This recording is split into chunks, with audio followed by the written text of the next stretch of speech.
Studios. What channel? Now another Jarexi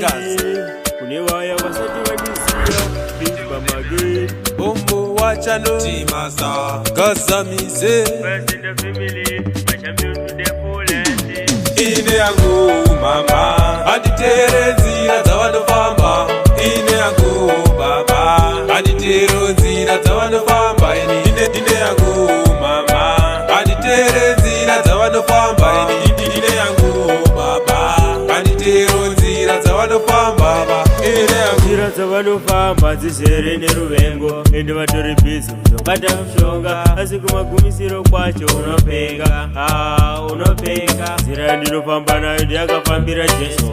Yakafambira mwanakomana wa Mwari achiuya kudenga ikoko Meniwo ndotivira iyo Ine yangu mama Aditere nzira zawanofamba Ine yangu baba Aditero nzira zawanofamba Ine yangu mama Aditere nzira zawanofamba Ine yangu baba Aditero nzira zawanofamba Ine yangu Uramazisu unyazunguna Nzira zavari kukuratidza dzine ngozi Unotevera uchiti uchaita wini Asi kumagumisiro uchaita lusi Saka bhiliva chawakapiwa nasamateka Usatevera nzira dzevakaipa Vachakufundisa zvinhu zvakaipa Neva uchanyorwa semunhu akaipa Ine yangu mama Aditere nzira zawanofamba Ine yangu baba Aditero nzira zawanofamba Ine yangu mama Aditere nzira zawanofamba Ine yangu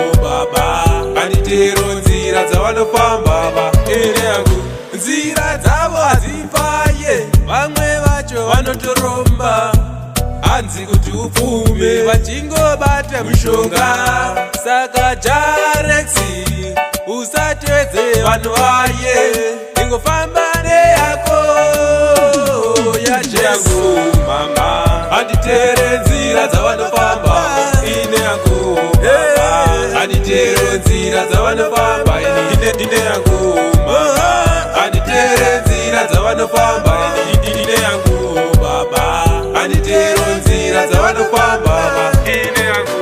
mama Aditero nzira zawanofamba Ine yangu baba Aditero nzira zawanofamba Ine yangu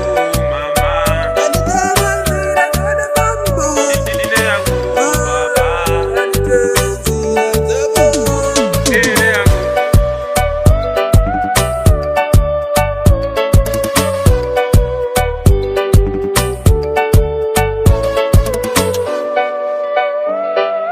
T-Master Pro.